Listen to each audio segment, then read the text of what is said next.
नमस्कार दोस्तों, the Deepak Goyal show में आपका स्वागत है। आज हम गीता के दूसरे अध्याय को शुरू करेंगे। पहले अध्याय में हमने देखा था कि अर्जुन अपने हथियार छोड़कर, अपना धनुष बाण छोड़कर और ये कहकर कि मेरे को युद्ध नहीं लड़ना है, चाहे मेरे को मेरे विरोधी निहत्था होने पर भी मार दें, वही मेरे लिए श्रेष्ठकर होगा, ये कहकर और रथ के मध्य में बैठ गया था। अब आगे क्या हुआ उसको संजय बताते हैं धृतराष्ट्र को। तो दूसरे अध्याय का पहला श्लोक इस प्रकार है। संजय उवाच तम तथा कृपयाविष्टम अश्रुपूर्णाकुलेक्षणम विषीदंतम इदम वाक्यम उवाच मधुसूदनः। अर्थात वैसी कायरता से व्याप्त हुए उन अर्जुन के प्रति जो कि विषाद कर रहे हैं और आंसुओं के कारण जिनके नेत्रों की देखने की शक्ति अवरुद्ध हो रही है, भगवान मधुसूदन यह आगे कहे जाने वाले वचन बोले। यहां पर आप देखिए कि जो संजय के शब्द हैं वो अर्जुन की शारीरिक और मानसिक स्थिति को साफ चित्रित कर रहे हैं कि उसके मन में क्या चल रहा है और उसी का प्रतिबिंब उसके शरीर पर आ रहा है। अर्जुन विषाद से युक्त है, मतलब अवसाद में डूबा हुआ है। और आदमी को इन जनरल अवसाद कब होता है? जब वो किसी भयावह स्थिति में पहुंच जाए, जब वो किसी ऐसी स्थिति में पहुंच जाए कि उसको बहुत गिल्ट होने लगे, कि उसको लगे कि सारी गलती कहीं मेरे से ही तो नहीं हो रही, या कोई बहुत बड़ा उसको झटका लगे, नुकसान लगे, या उसको आगे का रास्ता दिखना बंद हो जाए, व्यापार में बहुत घाटा हो जाए। या आप देखिए कि छोटे छोटे बच्चे वो एग्ज़ाम फेल होने पर ही अवसाद में चले जाते हैं। उनको लगता है कि आगे तो रास्ता ही कोई नहीं, अब क्या करें क्या ना करें, अब सारे रास्ते बंद हो गए। जब आदमी को लगता है ना कि सारे रास्ते बंद हो गए, तब वो अवसाद में डूबता चला जाता है। उसका सारा नज़रिया जो है वो नकारात्मक होता चला जाता है। और यहाँ पर अर्जुन के साथ भी यही हो रहा है। उसका सारा ध्यान नकारात्मक बातों पर केंद्रित हो गया। उसको लगा कि अगर ये युद्ध होगा, वो युद्ध जो वो खुद लड़ने आया था, वो युद्ध लड़ने आया था, युद्ध लड़के अपने हक का राज्य लेने आया था, अपना हक लेने आया था युद्ध लड़के। लेकिन जब उसने युद्ध में देखा कि दोनों तरफ उसके अपने कुल के लोग खड़े हैं, पितामह भीष्म खड़े हैं, गुरुजन खड़े हैं, द्रोण खड़े हैं, कृपाचार्य खड़े हैं और बहुत संगी साथी खड़े हैं, पोते खड़े हैं, भाई खड़े हैं, बच्चे खड़े हैं, तो उसको उन सबको देखकर उसके मन में मोह जागा और वो अपने कर्तव्य को छोड़ने के लिए तैयार हो गया। क्षत्रिय का कर्तव्य था युद्ध लड़े, और वो तो हक की लड़ाई लड़ रहा था, लेकिन युद्ध को छोड़ने का उसने विचार बनाया। और इसीलिए उसको कृपया आविष्टम, कायरता से आविष्ट हुआ कहा गया था। 28वें श्लोक में भी उसको यही कहा गया था और यहाँ पर भी यही आया है, कृपया आविष्टम तथा कृपया आविष्टम, वैसी कायरता से व्याप्त हुए। उसको कायरता से व्याप्त इसीलिए कहा जा रहा है कि वो अपनी ड्यूटी छोड़कर भागना चाह रहा है। अच्छा, और आगे क्या आता है कि अश्रुपूर्णा कुलेक्षणम, आंसुओं के कारण जिनके नेत्रों के देखने की शक्ति अवरुद्ध हो रही है। अर्जुन को साफ साफ दिखाई नहीं दे रहा है, उसको मन से भी साफ साफ दिखाई नहीं दे रहा है कि क्या करना है और क्या नहीं करना। और यही स्थिति उसकी शारीरिक लक्षणों में भी है। उसके आंखें आंसुओं से भर गई है, और इतने आंसुओं से भर गई है कि उसको आंखों से साफ साफ दिखाई देना बंद हो गया है। ये यहाँ पर ये कंपैरिजन करा गया, ये बताया गया कि जो मन के लक्षण हैं वही उसके तन पर भी नजर आ रहे हैं। वो आदमी बहुत साफ है, जो उसके मन में है वही उसके शरीर पर भी इसीलिए परिलक्षित हो रहा है, और उसको आंसुओं के कारण साफ साफ दिखाई नहीं दे रहा है। आगे आता है इदम वाक्यम उवाच मधुसूदनः। यह वचन बोले भगवान मधुसूदन, मतलब जो आने वाले दो श्लोक हैं उनमें भगवान ने जो वचन बोले हैं तो उसके बारे में यहाँ बताया जा रहा है। संजय ने बताया है धृतराष्ट्र को कि ये सब होने के बाद भगवान ने ये वचन बोले। आप देखिए कि अभी तक भगवान ने कुछ कहा नहीं था। अभी तक भगवान अर्जुन की बात को बहुत ध्यान से सुन रहे थे। अर्जुन जो युद्ध छोड़ने की कारण बता रहा था, उसने तरह तरह के तर्क दिए कि मैं ये युद्ध को इसलिए छोड़ना चाह रहा हूँ। भगवान श्री कृष्ण और अर्जुन जो है वो बहुत गहरे मित्र थे, बहुत पक्के दोस्त थे। और अर्जुन ने अपने दोस्त के आगे, अपने मित्र के आगे अपनी सारी कमजोरियां, युद्ध ना करने के जितने भी उसके मन में कारण थे, वो बड़े खुलकर बिना लाग लपेट के भगवान श्री कृष्ण को बताए थे। बिल्कुल सीधी सच्ची बात उसने अपने दोस्त को कही थी। और भगवान भी अब आने वाले श्लोकों में बहुत सीधी सच्ची बात अर्जुन को बिना लाग लपेट के कहेंगे। दोस्त तो होने ही ऐसे चाहिए जिनके आगे आप अपने मन की बात खुलकर कह सको, वही दोस्त है। अगर दोस्त के आगे बोलने में भी सोचना पड़े कि ये क्या सोचेगा, ये क्या समझेगा, जो आपको समझे ही ना, तो वो फिर आपका कैसा दोस्त है। लेकिन अगर आपके जीवन में ऐसा कोई दोस्त है जिसके आगे आप अपने मन की सारी बात बिना लाग लपेट के कर सकते हैं, तो समझिए किन्हीं अर्थों में भगवान श्री कृष्ण आपको मिले हुए हैं। ऐसा दोस्त मिलना तो कृष्ण मिलने के समान है। और दोस्त भी वो होना चाहिए जो आपको भी बिना संकोच, आपकी किसी कमजोरी को, आपकी किसी कमी को, अगर आप कुछ गलत करने जा रहे हैं तो साफ साफ शब्दों में आपको कहे। और भगवान श्री कृष्ण भी अब अर्जुन को जो कहेंगे उससे अर्जुन को बड़ा झटका लगने वाला है। अर्जुन को एक बहुत शौक लगेगा जब भगवान श्री कृष्ण उसको बात कहेंगे। क्या बात है वो आगे के श्लोकों में आएगी। ये बात इसलिए इतनी इंपॉर्टेंट है कि यहां पर लिखा गया है, विषीदंतम इदम वाक्यम उवाच मधुसूदनः।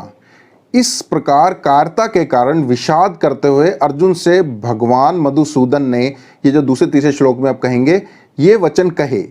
यहां पर ऐसा भी कहा जा सकता था कि विषीदंतम उवाच, के विषाद करते हुए अर्जुन से भगवान ने ये कहा। इदम वाक्यम कहने की जरूरत नहीं थी, क्योंकि कहने में ही ये वाक्य आ रहे थे। इदम वाक्यम कहने का अर्थ है कि जो वाक्य कहे जाएंगे उनके ऊपर बड़ा स्ट्रेस दिया जा रहा है, उनके ऊपर रेखांकित किया जा रहा है, उनकी इंपॉर्टेंस बताई जा रही है कि जो भगवान श्री कृष्ण अब कहने वाले हैं वो बहुत इंपॉर्टेंट वाक्य हैं। इसलिए इदम वाक्यम, इनको बहुत विशेष रूप से लिखा गया है। नहीं तो कह देते कि भगवान ने ये कहा, ये वाक्य कहे, अलग से कहने की जरूरत नहीं थी। तो वो वाक्य बड़े इंपॉर्टेंट है और वो वाक्य अर्जुन के ऊपर बड़ा प्रहार करने वाले हैं, अर्जुन को हिला देने वाले हैं, अर्जुन को बहुत शौक लगने वाला, अर्जुन को झटका लगेगा जब भगवान श्री कृष्ण उससे कहेंगे। और भगवान ने अभी तक अर्जुन की सारी बातें बड़े मन से ध्यान लगा के सुनी। जब कोई आदमी डिप्रेशन में हो, परेशानी में हो, तो उसकी बात को आप बड़े ध्यान से सुनना चाहिए। इससे ही एक तो उसका गुबार बाहर निकल जाता है और उसका मन शांत हो जाता है। और जब आदमी का मन शांत हो जाता है, जब भी वो आपकी किसी सलाह को सुन सकता है। ये तो एक बड़ा कॉमन मनोविज्ञान है, बहुत ही आम मनोविज्ञान है। इसको समझना चाहिए कि कोई आदमी परेशानी में आपके पास आए तो उसकी बात को बड़े ध्यान से सुने, उसके बाद उसको सलाह देना शुरू करें, तभी वो आपकी बात को सुनने लायक होगा, जब उसका मन खाली हो जाएगा। अभी तक प्रथम अध्याय में हमने देखा था कि अर्जुन ने भगवान को अपने दोस्त कहकर सब कुछ कहा, लेकिन इस अध्याय में हम देखेंगे कि अब भगवान जो है वो गुरु की भूमिका में आ जाएंगे और अर्जुन जो है वो शिष्य की भूमिका में आ जाएगा। अर्जुन को अब समझाने लगेंगे भगवान क्या सही है क्या गलत है, और अर्जुन बड़े मन से सुनेगा। सीखने के लिए सुनना बहुत जरूरी है। भगवान ने सुना अर्जुन के मन को जानने के लिए सुनना बहुत जरूरी है। सुनना की शक्ति को डेवलप करना, सुनने की शक्ति को बढ़ाना बहुत जरूरी है। अगर आप कुछ भी जीवन में सीखना चाहते हैं तो कृपया सुनने का प्रयास करें। हम क्या करते हैं कि सामने वाली बात को अक्सर सुनते नहीं हैं, वो कुछ ही कही जा रहा है, हमारा दिमाग में और 100 बातें चल रही होती हैं। हम ध्यान से नहीं सुन पाते अक्सर कि सामने वाला क्या कह रहा है। हम अपनी ही धुन में होते हैं, हमारे मन में ही कुछ चल रहा होता है। जब मन खाली हो जाए और तब आप किसी की बात को ध्यान से सुने, तब आप जानना सीखना शुरू करेंगे। और यहाँ पर भगवान ने अर्जुन के मन को खाली कर दिया और अब भगवान अर्जुन को कुछ कहना शुरू करेंगे। इसलिए इदम वाक्यम का यहाँ पर प्रयोग हुआ है कि वो वाक्य बड़े इंपॉर्टेंट है। यहाँ पर भगवान को मधुसूदन कहकर संबोधित किया गया है। मधुसूदन का अर्थ है कि भगवान ने मधु नामक दैत्य को मारा था, या मधु नामक दैत्य का वध किया था। पुराणों में ऐसी स्टोरी आई थी, हमने पिछले एक श्लोक में वो स्टोरी थोड़ी संक्षेप में आपको सुनाई भी थी। तो उस दैत्य ने चूंकि ब्रह्मा जी के सृष्टि कार्य में बाधा उत्पन्न करने की कोशिश करी थी, तो उस बाधा को दूर करने के लिए भगवान ने मधु नामक दैत्य को मारा था। तो यहाँ पर मधुसूदन कहकर भगवान को इसलिए पुकारा गया है, या इसका ये तात्पर्य है कि जैसे भगवान ने मधु नामक दैत्य का वध किया था, वैसे ही भगवान अब आतताइयों का, वो आतताई जो सामने खड़े हैं, वो आतताई जो इस युद्ध में खड़े हैं, उनके वध की तैयारी करा रहे हैं। मतलब ये संदेश देने की कोशिश की जा रही है, ये संकेत देने की कोशिश की जा रही है कि भगवान युद्ध छोड़ने के पक्ष में नहीं है। भगवान जो है वो इस युद्ध के द्वारा उन आतिताइयों को का वध करा के ही रहेंगे। यहाँ पर इसलिए जो है भगवान को मधुसूदन कहा जा रहा है। तो जैसे भगवान ने ब्रह्मा जी के बाधाओं को दूर करा था, जो ब्रह्मा जी के सृष्टि निर्माण के कार्य के दौरान भ्रम फैला रहा था या उनको प्रॉब्लम कर रहा था अपना कर्तव्य पूरा करने में, ऐसे ही जो अर्जुन को भ्रम है, जो अर्जुन को अपना कर्तव्य पूरा करने में दिक्कत दे रहे हैं, उन भ्रमों को नाश करने के लिए भी शायद भगवान को मधुसूदन कहा गया है। अच्छा, मधुसूदन का एक मतलब और होता है। मधु का मतलब होता है शहद, हनी, जो हम हनी शहद खाते हैं घर में, उसको मधु बोलते हैं। और सूदन का मतलब होता है दोहन करने वाला, एक्सप्लॉइट करने वाला, मतलब मधु को निकालने वाला, मधुमक्खी के छत्ते में से मधु को निकालने वाला को भी मधुसूदन कहते हैं। तो यहाँ पर जो शहद शब्द आ रहा है या जो मधु शब्द आ रहा है, जो हनी शब्द आ रहा है, वो शायद इंगित कर रहा है हमारी ईगो की तरफ, हमारे अहंकार की तरफ। हमारा जो ईगो होता है ना, वो भी हमें बड़ा मीठा लगता है। हमें बड़ा, जब अहंकार की पुष्टि होती है ना, तभी हमें संतुष्टि महसूस होती है, जो एक सेटिस्फेक्शन लाइफ में मिलती है। ज़्यादातर हमारा ईगो जब सेटिस्फाई होता है तब हम सेटिस्फाई होते अपने आप में फील करते हैं। तो ईगो का नाश करने के लिए कि भगवान क्या करेंगे कि अर्जुन की जो ईगो है, अर्जुन की ईगो कई जगह रिफ्लेक्ट हुई है पीछे प्रथम अध्याय के अंदर।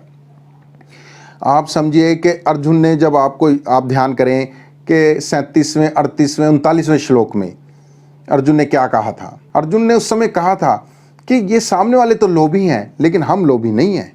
सामने वालों को तो राज्य का, सुख का लोभ हो रहा है, हम तो लोभी नहीं हैं। उस समय भी हमने इस बात को इंगित किया था कि जब हम सामने वाले में दोष निकालते हैं तो अपने में अच्छाई का एक अहंकार होना शुरू हो जाता है। जब हम सामने वाले में कहते हैं कि ये बुराई है, तो हम शायद ये कहना चाह रहे होते हैं कि हम में ये बुराई नहीं है। हमारी ईगो सेटिस्फाई हो रही होती है कि देखो सामने वाले में तो है बुराई, हमारे में नहीं है, हम तो बहुत अच्छे हैं। उससे हम अपना ईगो एक सेटिस्फाई करते हैं सामने वाले में दोष निकालने से। तो अर्जुन का जो ईगो है उसको शायद भगवान यहाँ पर हटाना चाह रहे हैं। अच्छा, आप कहेंगे कि ईगो तो बुरी चीज़ होती है, अहंकार तो बुरी चीज़ है, बुरे लोगों में अहंकार होता है, घमंड तो बुरे लोग करते हैं। ऐसा नहीं है। ईगो की सेटिस्फैक्शन तो सज्जनों में भी बहुत होती है। ईगो जो है वो जितना बुराइयों से भरता है, बुरे आदमियों में जितना घमंड दिखाई देता है, किसी को पैसे का घमंड हो जाता है, वो बंदे को बंदा समझना बंद कर देता है। किसी को पद का घमंड हो जाता है, वो लोगों को कीड़ा मकोड़ा समझना शुरू हो जाता है। तो हमें लगता है कि देखो ये बुरा काम कर रहा है, ये इसकी ईगो है। लेकिन अच्छाइयों से भी जो है वो हमारा ईगो पुष्ट होता है। जब हम किसी को कुछ देने का एहसास होता है, मान लीजिए आपने किसी को कुछ दिया, तो देने से आपके अंदर जो एक सेटिस्फेक्शन हो रही है, तो वो आपके ईगो को ही पुष्ट कर रही है। जैसे यहाँ पर अर्जुन कह रहा है कि मैं तो अपना जीवन भी देने को तैयार हूँ। क्यों तैयार हूँ? कि जिससे कुल बच जाएगा और उससे क्या होगा, आने वाला इतिहास कहेगा कि अर्जुन ने बुरा काम नहीं किया, अर्जुन ने पाप नहीं किया, अर्जुन ने अपने कुल को बचा लिया। तो आज शायद मैं मर जाऊं, लेकिन आने वाली पीढ़ियों में मेरा नाम बड़े ऊंचे स्तर पर याद करा जाएगा। वो भी एक ईगो सेटिस्फेक्शन हो रही है। ईगो के लिए आदमी मरने को भी तैयार हो रहा है कि मर जाऊं लेकिन अच्छा कहलाऊं। तो अच्छे आदमी में भी, अच्छाई में भी ईगो हमारे अंदर पुष्ट होनी शुरू होती है। और भगवान श्री कृष्ण जो है यहाँ पर अर्जुन की ईगो को जो है वो हरने के लिए, उसका दोहन करने के लिए उसमें से निकाल देंगे ईगो को। तो शायद इसलिए भी यहाँ पर भगवान को मधुसूदन कहा गया है।